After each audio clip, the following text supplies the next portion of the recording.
자, 진도를 계속 이어서 나갑니다. 자, 이 판례도 전 시간에 있는 판례랑 똑같아요. 여기 보시면 성폭력 처벌법 14조 1항 카메라 등 이용 촬영죄죠. 여기서 다른 사람의 신체를 의사에 반해서 찍었을 때 처벌하는 조항인데, 이때 신체라고 하는 것은 신체 그 자체를 찍었을 때를 말합니다. 신체 그 자체를 직접 찍었을 때를 말하는 것이지, 신체가 아닌 그 이미지가 담긴 영상물을 찍는 것은 신체 자체를 찍는 것이 아니기 때문에 이것은 처벌할 수가 없는 것이에요. 만약에 이 영상을 찍은 것을 처벌하게 되면 그야말로 이 14조 1항을 확대 해석, 유추 해석하는 것입니다. 그래서 이 당시에는 이것을 가지고 처벌할 수는 없는 것이다 는 판례죠. 자, 시험도 2번 나왔네요. 그 사실관계가 2번입니다. 자, 2번은 사실관계 여기까지가 사실관계이긴 한데 2번 자체가 출제가 될 가능성은 별로 없어요. 이제 1번은 좀 출제 가능성이 있고, 자, 쭉 읽어보시고요. 읽어보시고 마지막에 보시면 여기 영상 나와 있죠. 영상을 카메라로 촬영했다 했을 때 영상은 신체 그 자체를 찍은 것이 아니기 때문에 이 법으로 처벌할 수가 없다는 판례입니다. 자, 다음 판례입니다. 자, 피고인이 아파트 관리사무소에서 경찰 제출 자료 열람을 목적으로 영상을 제공받아 열람하던 중에 휴대전화로 이 영상을 몰래 촬영했어요. 자, 그래서 어떤 죄로 기소가 되었느냐면 개인정보를 제공받은 목적 외의 용도로 사용했다고 해서 개인정보보호법 위반죄로 기소가 되었었는데, 과연 그럴까? 즉 목적 외의 용도로 사용했다고 볼 수가 있을까? 라는 거죠. 근데 판례는 뭐라고 하고 있어요? 경찰 제출 자료 열람 목적이었다면 이것은 위 휴대전화로 위 영상을 몰래 촬영했다 손치더라도 이것은 개인정보보호법 위반죄가 되지를 않는다, 이렇게 보았습니다. 즉 여기서 경찰 제출 자료 열람 목적이었다면 개인정보법상 이용에 해당하지를 않는다. 이걸 이용에 해당한다고 해서, 즉 목적 외의 용도로 이용했다고 해서 처벌하게 되면 유추 해석이다, 그렇게 정리하시고, 아직 출제가 된 적은 없습니다. 자, 그 다음 판례 링크죠. 링크를 하나로 묶어놨는데 전부 다 링크 동그라미 칠게요. 링크, 여기도 링크입니다. 여기도 링크고요. 자, 무슨 얘기냐? 올라가 보시면, 자, 링크는 저작권법이 규정하고 있는 복제 및 전송이 아니죠. 복제나 전송과 링크 개념은 다른 거잖아요. 그래서 만약에 저작권법이 규정하고 있는 복제 및 전송에 해당한다 그러면 유추가 되는 거죠. 자, 링크라고 하는 것은 이런 얘기입니다. 인터넷 이용자가 링크 부분을 클릭함으로써 그 링크된 웹페이지 개개의 저작물에 직접 연결되는 게 링크잖아요. 그치? 그러니까 그렇더라 하더라도 링크를 하는 것 자체는 복제 및 전송이 아니기 때문에 이걸 복제 및 전송으로 보고 해석을 하면 그야말로 유추해석 금지 원칙에 위반된다는 것입니다. 그 밑에도 링크는 배부가 아닌 거죠. 그 밑에 링크도 전송이 아닌 겁니다. 링크도 이게 전송이 아닌 거고요. 그 다음에 링크 부분을 클릭하면 역시 연결된다 하더라도 마찬가지다. 그 말은 전송이 아니다는 것이고, 또 링크라고 하는 부분은 유형물에 고정되거나 그리고 유형물을 다시 제작한 것도 아니고요. 그리고 진열하거나 게시한 것도 아니다는 겁니다. 그렇다면 유추라는 거죠. 자, 우리 강론책 가보면 여신전문금융업법 배우죠? 그쵸? 거기 가보면 신용카드, 그 다음에 또 어떤 카드가 있었죠? 직불카드 있었고, 선불카드 있었고, 그래서 이 여신전문금융업법이 규정하고 있는 것은 3가지밖에 없어요. 이 3가지 카드는 전부 다 진정하게 발행한 카드만을 말합니다. 그래서 진정하게 발행된 카드만을 법이 보호를 해준다는 거야. 법이 보호를 해준다. 어떤 법? 이 법이죠. 여신전문금융업법. 이 법이 보호 가치가 있다는 거지. 그쵸? 따라서 위조 변조된 카드는 법 보호 가치가 없는 것이죠. 그쵸? 자, 그래서 밑에 화살표 되어 있네요. 사실관계가. 실제 매출 금액을 초과하는 금액을 결제하여 가장거래를 하였는데, 이 가장거래를 한 카드가 바로 무슨 카드다? 위조된 카드라는 거지. 그쵸? 하더라도 이것은 법의 보호 가치가 없기 때문에 이 법으로 처벌할 수가 없다는 판례입니다.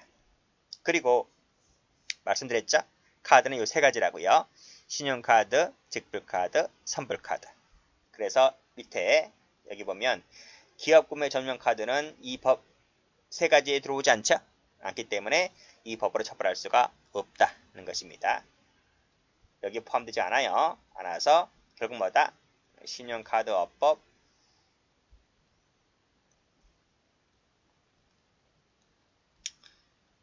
여신전문금융업법,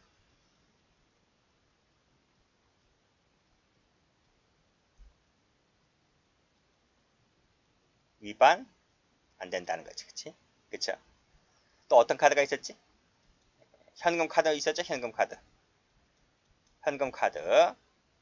회원권 카드. 마찬가지입니다. 마찬가지로 여기에 포함되지가 않아요. 여기에 해당되지가 않는다. 이 세 개 다.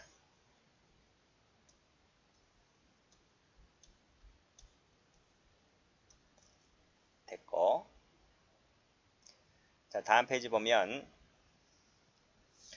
예금자 보호법에 보면 자료 제출 요구권과 조서권을 분명히 구별하고 있습니다. 이건 달라요. 개념 자체가 다르다. 그리고 여기 나와있지 달리 취급한다. 근데 이 예금자 보호법에는요. 여기 자료 제출 요구권과 출석 요구권만 규정하고 있을 뿐이야. 이건 규정이 없어요. 이건 규정이 없습니다. 이건 규정하고 있고요. 그렇죠? 따라서 규정하고 있지도 않은 것을 규정하고 있는 것과 비슷하게 해석을 해서 여기에 포함시켜서 나도 처벌해주면, 나도 여기에 포함된다고 보아서 나도 처벌해주면 안 될까? 안 된다는 거죠. 규정이 없기 때문에. 그렇죠? 엄연히 다르기 때문에 여기에 포함시킬 수가 없다. 포함시키면 유치 해석이 되는 거죠. 자, 다음 판례입니다. 자, 이 판례는 워낙 출제가 많이 된 판례죠. 그쵸? 자, 이 전자장치 부착에 관한 법률인데요. 여기 보면 전자장치를 부착할 수 있는 요건이 나와 있어요. 요건. 그 요건이 여러 가지가 있는데 일단은요. 이 발찌를 차는 자들은 어떤 자들인지 아세요? 이 발찌를 차는 자는 살인범, 그 다음에 여기 성폭력 범죄 있죠? 그쵸? 성폭력 범죄를 저지른 자, 그 다음에 아동유괴, 그쵸? 아동유괴한 자, 그 다음에 강도, 이런 자들은 이제 발찌를 찰 수 있는 요건이 됩니다. 근데 거기서 성폭력 범죄를 2번 이상 저지른 자는 발찌를 차야 돼요. 찰 수 있는 요건이 되는 겁니다. 근데 뭐 이건 좀 깊이 들어가는 것인데요. 19세 이상, 이건 적지 마세요. 19세 이상인 자를 건드리면 그때는 2번 이상이에요. 2번 이상.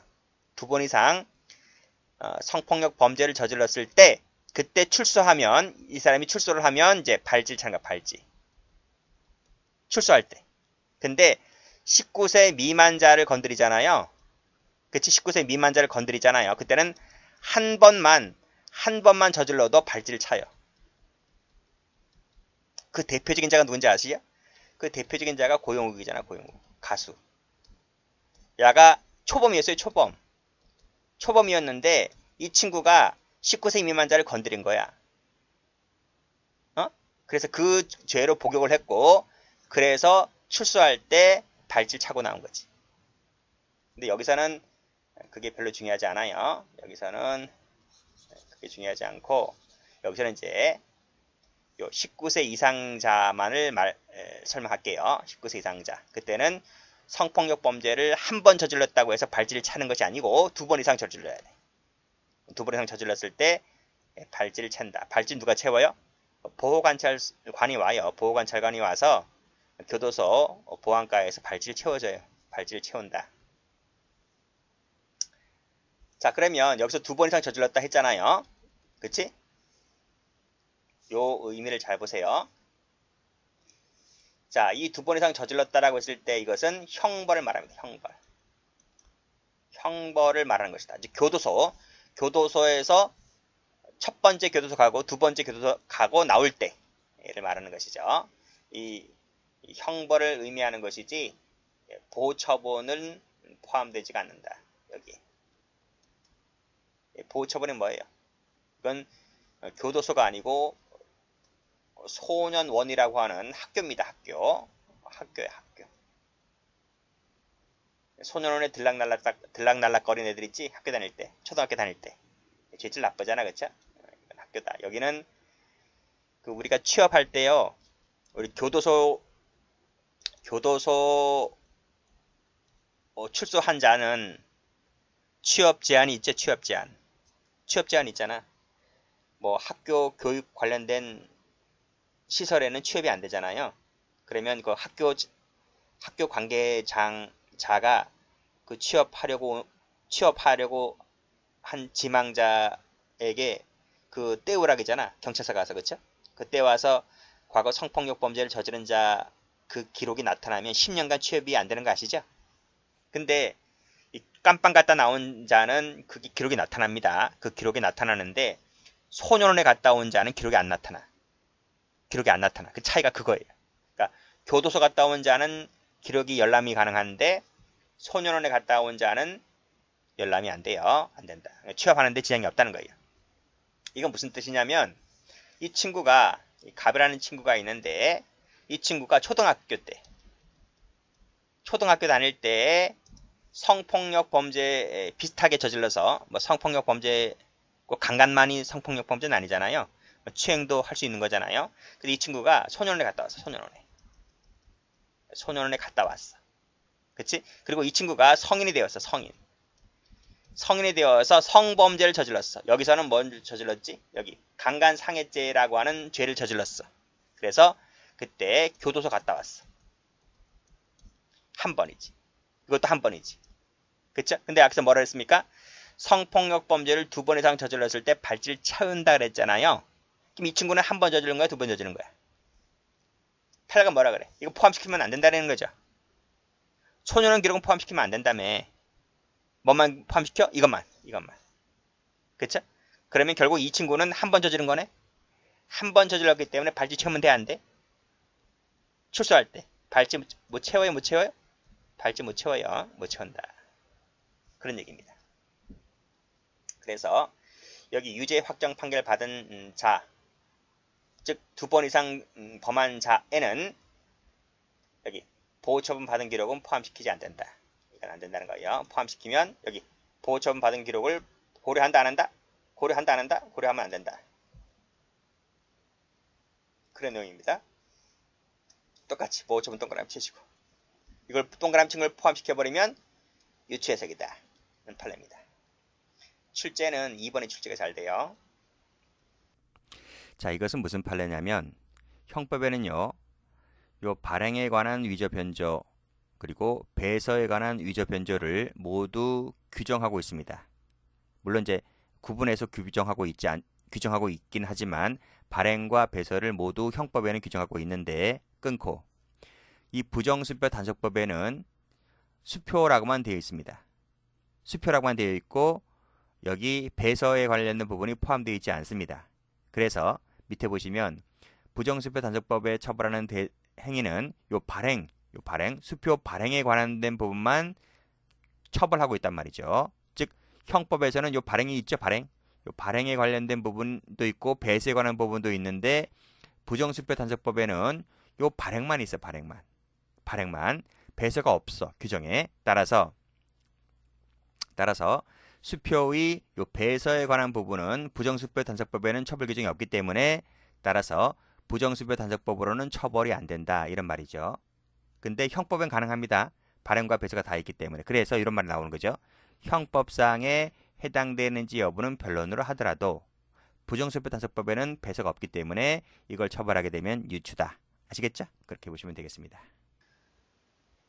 자, 이 판례도 출제가 잘 됩니다. 이건 무슨 판례냐면 자, 보세요.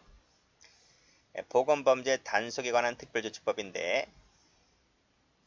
약사법 제1항의 허가를 받지 아니하고 의약품을 제조하거나 이를 판매하거나 판매 목적으로 취득한 자, 그쵸? 또는 유사하게 위조 변조하거나 판매 등 했을 때 쉬운 말로 뭐냐면 쉬운 말로 가짜 비아그라.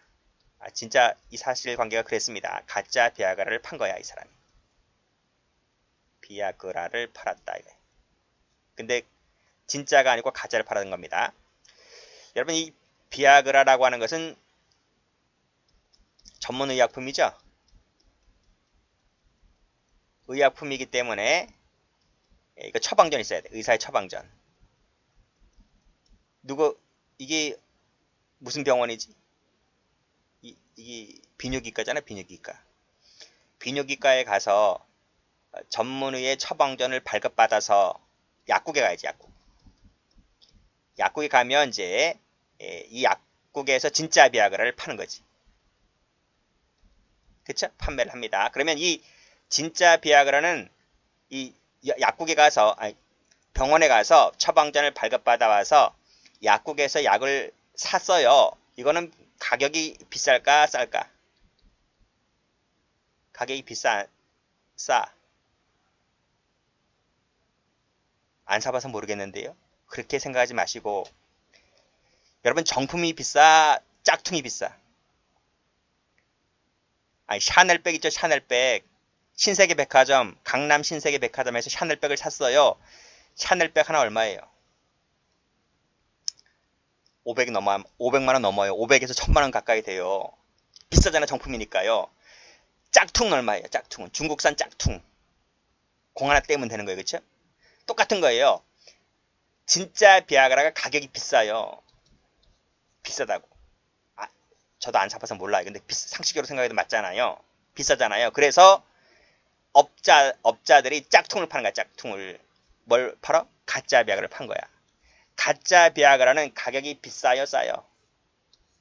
가격이. 싸지.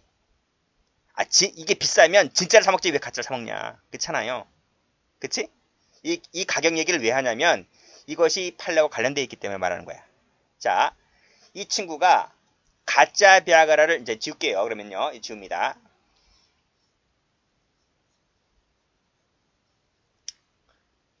이 친구가 가짜 비아그라를 팔아서 얼마를 벌었어? 1천만 원 이상을 벌었어. 1천만 원 이상을 벌었어. 그러니까 한 통에 예를 들면 한 통에 3만 원 이래. 3만 원. 이 한 통에 몇 알 들었지? 한 20알 들었죠, 20알. 그럼 한 통에 20알 들으면 한 알당 얼마라는 얘기지? 나눠봐. 1,500원? 한 알에 1,500원이네? 그렇잖아요. 그럼 진짜는 얼마일까, 진짜는? 진짜는 한 알에 몇만 원 해요. 그러니까 가짜와 진짜 그라의 차이는 약 20, 30배 차이 나는 거야. 그러니까 한 통에 3만 원짜리면 진짜는 한 알에 3만 원인 거야. 그러니까 사람들이 짝퉁을 사먹는 거야, 짝퉁을. 근데 이 사람이 이렇게 약을 팔아서 얼마 벌었어? 1,000만 원 이상을 벌었어. 그랬을 때 여기 봐요. 소매 가격으로.